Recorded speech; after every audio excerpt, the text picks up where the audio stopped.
Rod Fleming in the Philippines here, but today we're talking about something that happened in Britain, in the United Kingdom, but it is an event that's had worldwide consequences, and it is the decision of the appeal court in the Kira Bell and another versus the Tavistock Institute in London. So before we go there, remember please, we really need the money, need you to support us. It's very inexpensive to support us on Patreon.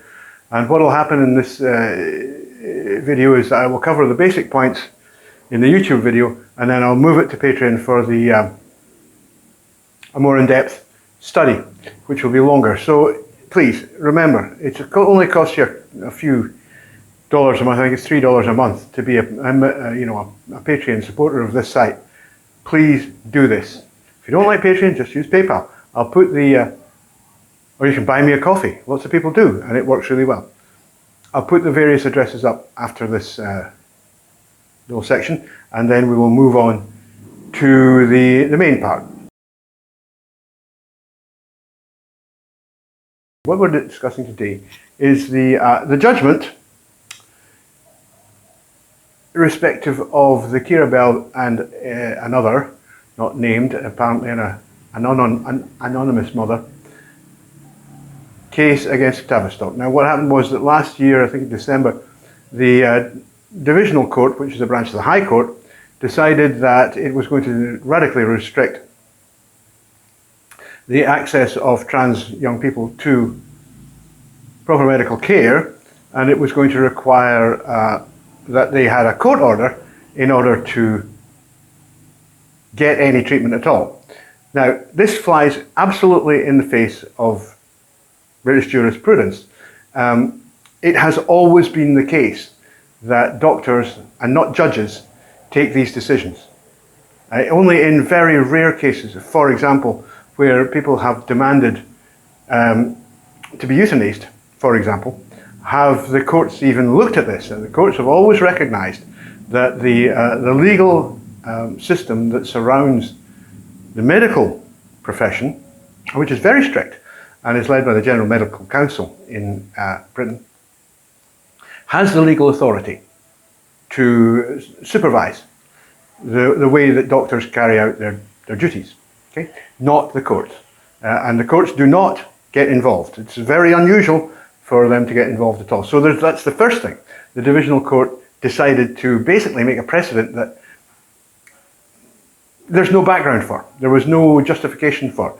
They didn't say, right, okay, well, you have to have X number of experts, you have to this kind of expert. The whole thing was designed to basically stop, and this is what the appeal for judicial review was designed to do, was designed to essentially stop any transition treatment by kicking it into the land of the courts, where they hoped that things would just get lost.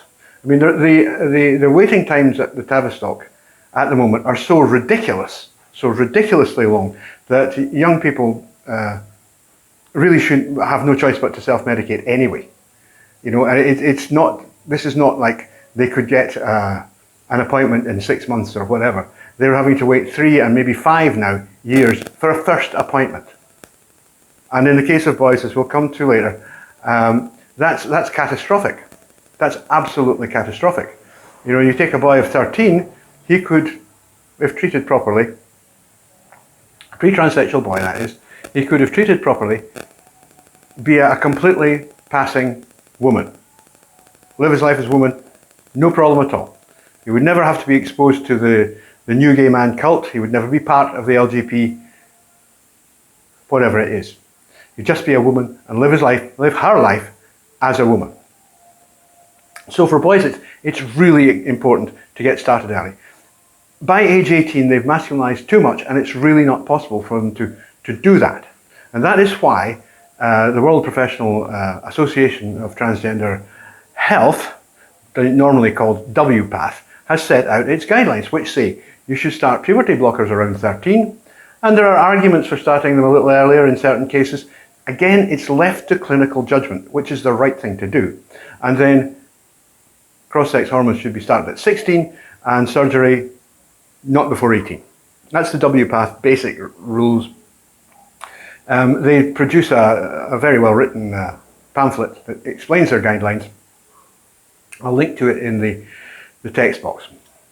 Now, the decisional court's decision really threw a spanner into the works of all of this, and it wasn't just affecting Britain, because the essential core of the argument is about a thing called Gillick competency, which I did a piece on earlier in the year. Now, Gillick competency has argued since 1983 that competency to make decisions about your own future and your life doesn't just suddenly start at the age of 18.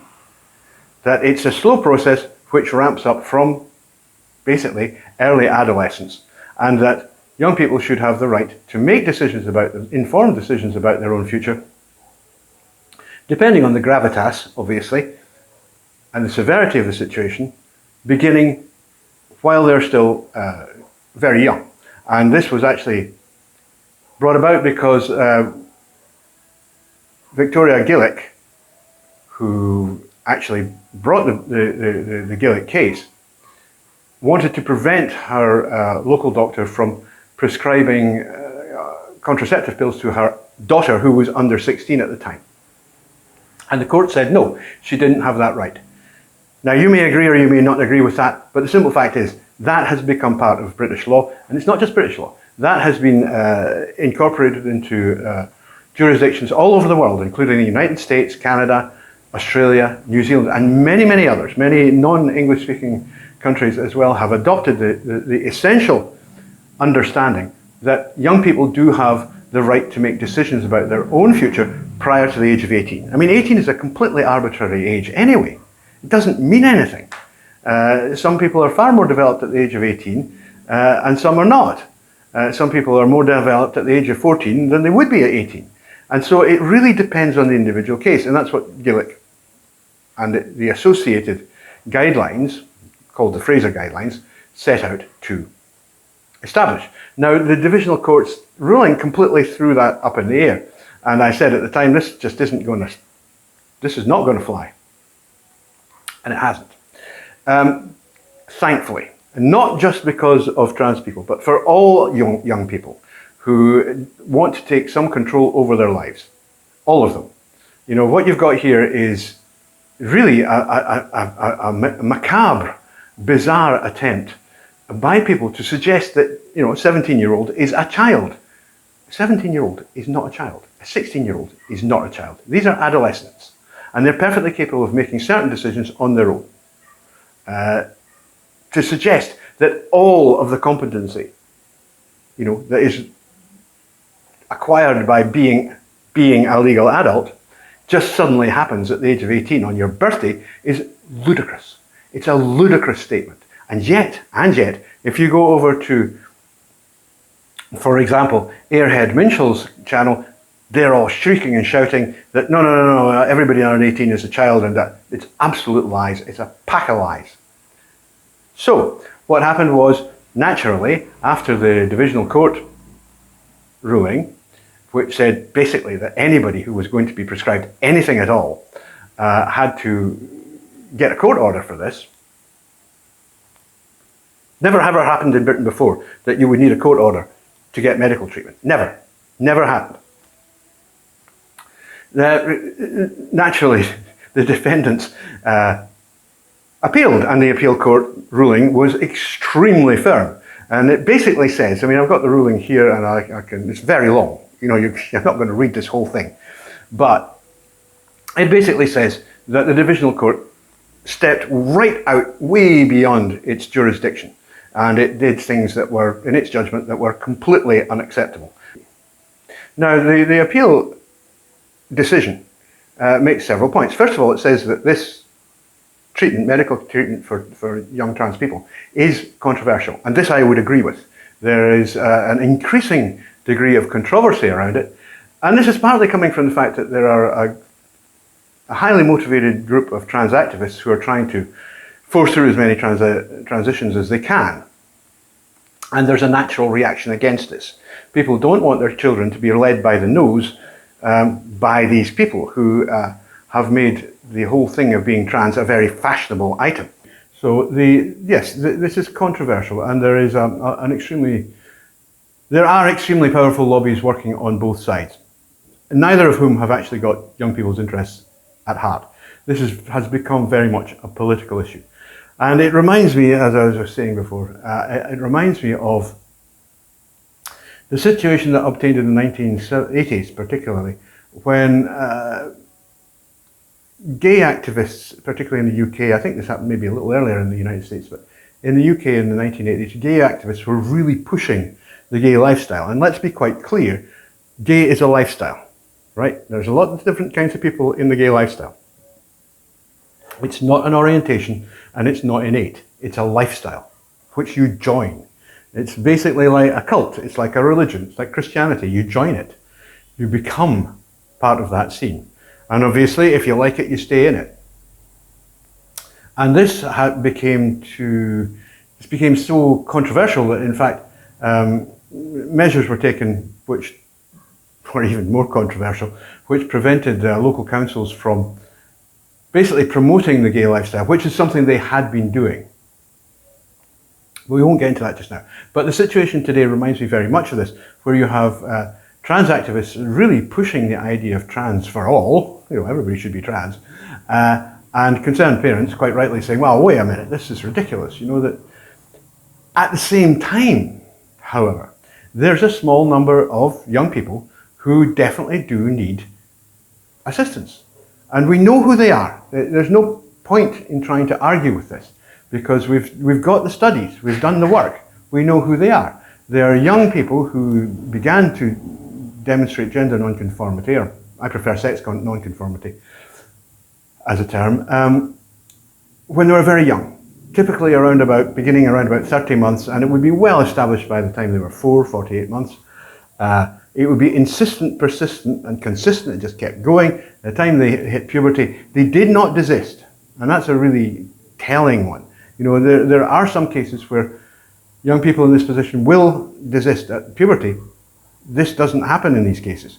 They're just as insistent as they ever were.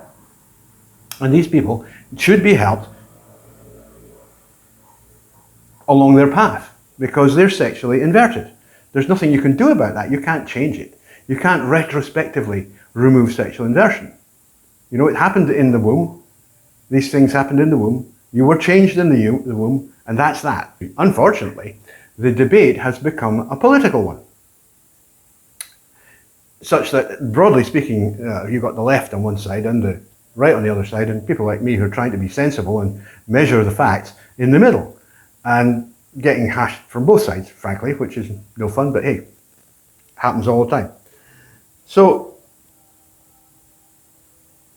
the Court of Appeal continues by saying the treatment of children for gender dysphoria is legal in this jurisdiction. What that's saying is that it is legal to treat children, right? So what the Divisional Court was trying to do was to constrain the application of this. It's quite legal to do it, but we have to get court's approval first.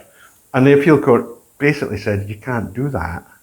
If you want to change the law and make it illegal to treat gender dysphoric children, then that's a different thing. But as the law stands, these treatments are legal. And you can't just put roadblocks in the way of it. And the reason you can't put roadblocks in the way of it is because you're not doing that to other treatments, which might be required by other young people, right? You're creating a particular class of trans people, and these have different rights from everybody else.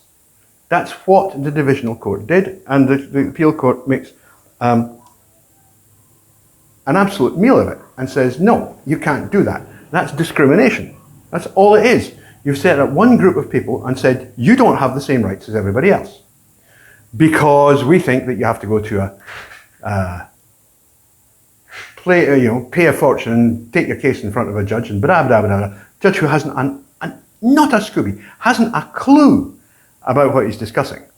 And he's going to make the decision as to whether, he or she is going to make the decision as to whether or not you can access the treatment that you need. Now that doesn't happen anywhere else. It just doesn't happen. In no other medical circumstance or psychiatric circumstance is it necessary to go to court to get the treatment that a patient needs. And it absolutely is not the case that one particular group will be discriminated against in this way. That, the list of laws that contravenes is very long, but particularly the Equality Act. You simply cannot set up one group of people and say they don't have the same rights as everyone else. And that's essentially what the Divisional Court's judgment did. So it had to be knocked back. The appeal court went on to say, in this judgment, the aim of this litigation, that was the original litigation, was to require, as a matter of law, the involvement of the court before anyone under the age of 18 was prescribed puberty blockers. And again, that's illegal. That's just discrimination. It's purely illegal. And the argument was that those under 18 were not capable of giving consent. But Gillick, 1983, says yes, they are. You've created a special class. Whether you've created a special class because you think that gender dysphoria makes them special, or whether you just think they should be treated in a different way from everybody else, you have created, by de facto, a special class which does not have the same rights as everyone else, and that's completely illegal. I won't go into read the whole judgment, and you can read it yourself. I mean, it's online, and the language is not that difficult, it just is kind of long, They tend to be kind of long court judgments, but it says here, and it marks this up, it says, there's an odd feature to this claim. That's the original claim put to the Divisional Court, which it supported. It said, contrary to the claim's underlying premise, the Tavistock does not prescribe puberty blockers, which is true. They don't. Patients with gender dysphoria are referred to the Tavistock from all over the country for assessment. The Tavistock just assesses people and says, well, maybe you are, maybe you aren't. If, following the assessment, the Tavistock is satisfied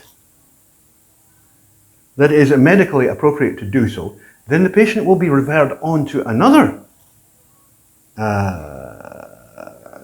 specialist, endocrinologists, at either the University College London Hospitals, NHS Foundation, my God, or Leeds Teaching Hospitals, NHS Foundation. Okay, so the Tavistock doesn't prescribe.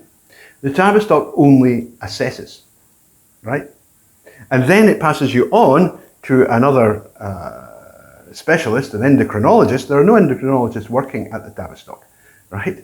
But they pass them on to specialists who do understand this. So the original claim that the Tavistock had acted unlawfully by prescribing puberty blockers was fictional, was absolutely fictional, because the Tavistock doesn't prescribe them. It only says, we think this person is a suitable candidate. And then they go on to an endocrinologist who will make another assessment and decide whether they are, the Tavistock having decided that a person is psychologically appropriate for this kind of treatment. The endocrinologist will then decide whether they are actually physically appropriate for it, right? And they will just, I've never heard of anybody having any real problems with these therapies, but that decision is not taken by the Tavistock, it's taken by the endocrinologist, because that's their job. It goes on, consent is obtained not only from the child, but also from the parents. So basically what's happening here is that the Divisional Court had left open the possibility, which definitely was something that was intended by the people who put forward this the original claim for judicial review, which was obviously vexatious.